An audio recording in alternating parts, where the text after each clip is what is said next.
a much more realistic appraisal of what's going on. But then again, we still have, like I say, all the confusion around the election, which isn't going to do the markets any good. And some of the economic stuff should be set up, I guess, by the 27th. So we may have a situation from where the 27th through the 7th of October, we have a very stressful time relative to the markets in the sense of a lot of verbiage around the potential for a pending super crash. Mm-hmm. And then something pops as well. And, there it is, and everybody starts discussing it with some seriousness as it begins to manifest and holds us for the next 5 months. We can be wrong. I mean, no question about that. Usually on something like this, though, on something this large, it's awful hard to be wrong in the main. In the individual particulars, when it starts, this kind of thing, we could definitely be wrong. This, again, is I guess we could call it precognitive, as simple a term as that is, but it's the universal mind, the collective unconscious, the superconscious mind of living energy, whatever. And it's just remarkable to think about this and the past successes that they have had. For nothing to happen, and I'm not saying that it's going to be anything we recognize now. We even could guess. We don't know. But there's just too much energy all focused. And we haven't been being led or propagandized or programmed October surprise, any more than usual. No, that's actually relatively low, I think. I think you're right.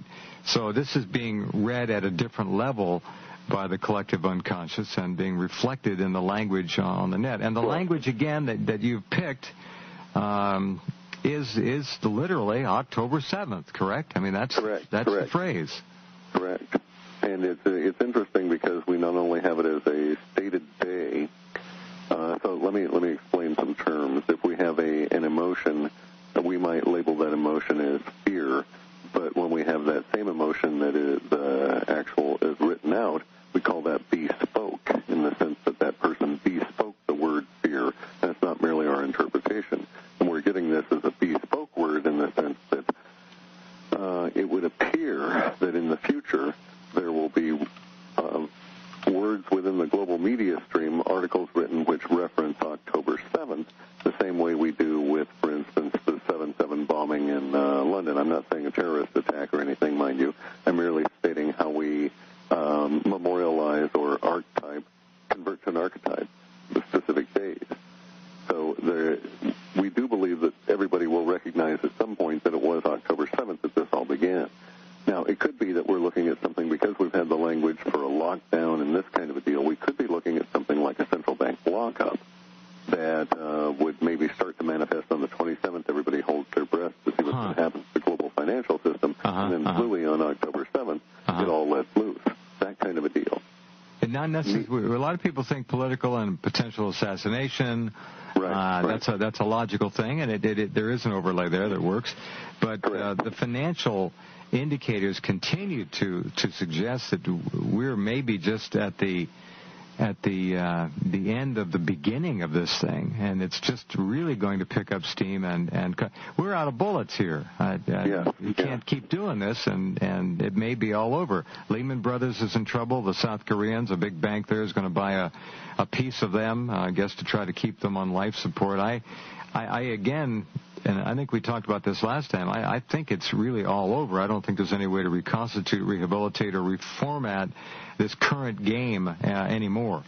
It does appear that that's the case. We also have a lot of indications in our work that we're going to hit a period of the absolute collapse of, quote, consumer spending in the U.S., probably hitting us in mid to late November with such a vengeance that it's pretty much the death of the consumer-based society at that point, and that's when we begin to really get into transformation. And that's all we are anymore, is a consumer-based society, and have been for years. We quit manufacturing 20 years ago, basically. Yeah, that won't last very long, though, and you'll be surprised at how rapidly the manufacturing begins to come back. This is interesting, and there has been some manufacturing returning already because of the escalating price of fuel to transport some goods from remote locations. Yeah, it used to be cheap to ship atoms and electronics or electrons. Now it's only digits that go cheaply. on. Back in a minute with Clif of halfpasthuman.com. Hi, back with Clif.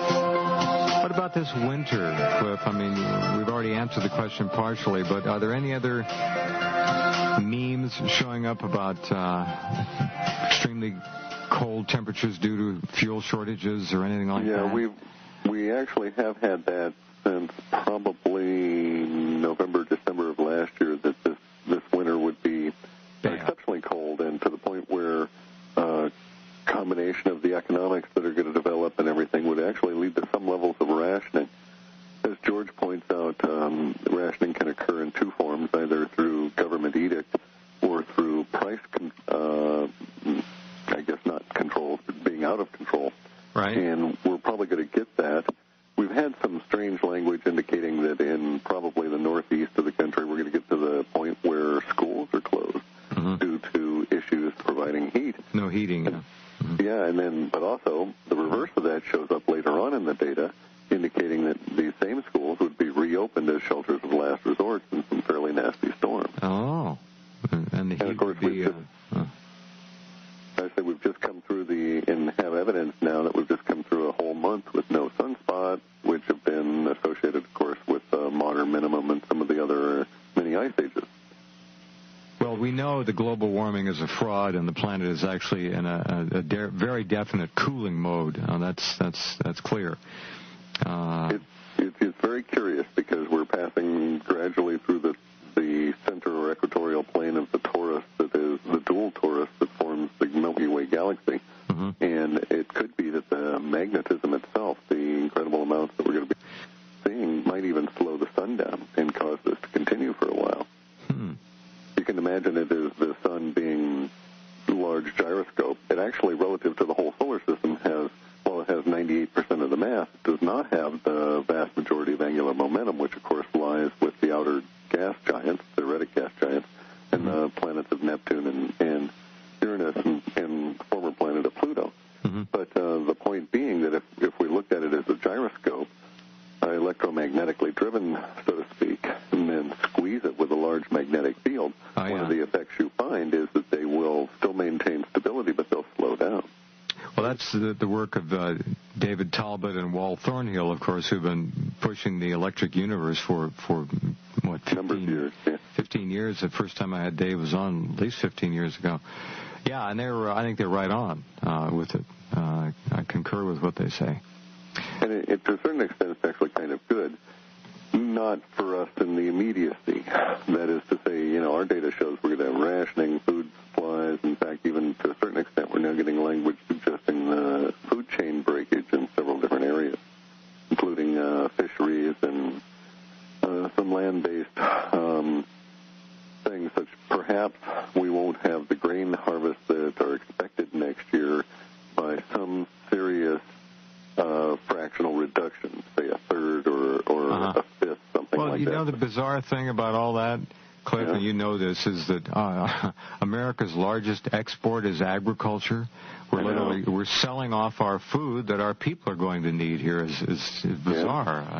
It's crazy. It's like we have some kind of a death wish or something. And food is a curious kind of a precursor as well, because in for instance, the last official exchange between Hitler's Third Reich and the Russians was the purchase of a trainload of grain.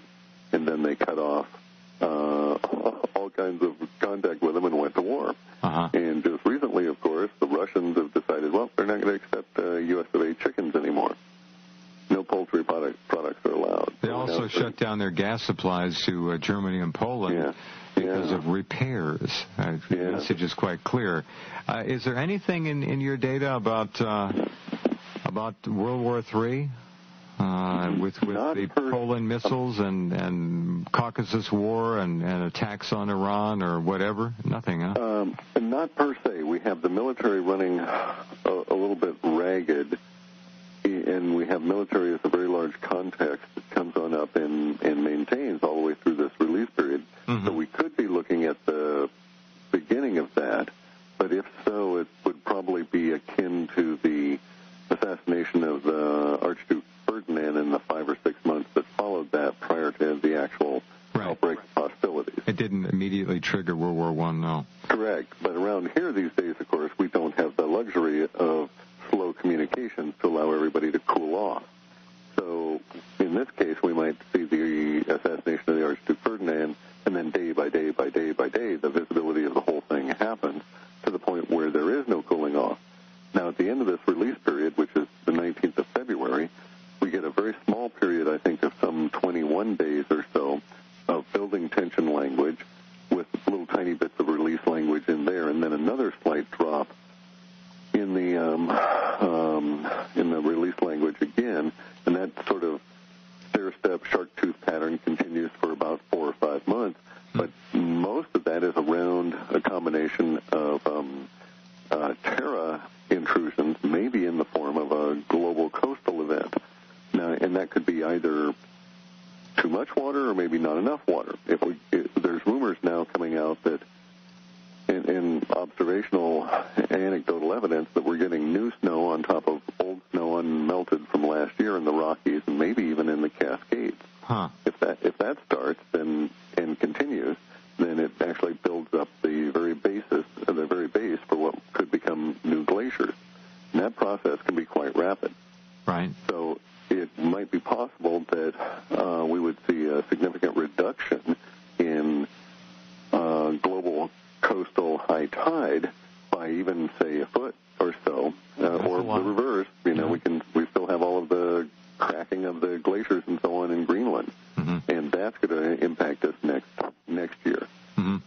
Just about the time we get into our food crisis in a serious way.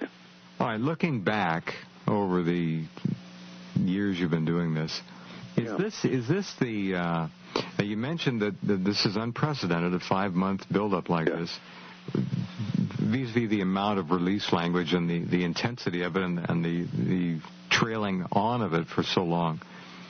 Nothing else on the radar really comes close. This is kind of the big. Yeah, for instance, let's go to the big one that'll stand out in everybody's minds, which is September 11th attack. We actually had release language of greater intensity, but only lasted for about 11 to 12 days, and then stair-step again, as we all tried to absorb it, but it didn't continue for 5 months. So no, we've never run across anything. That's a remarkable overlay.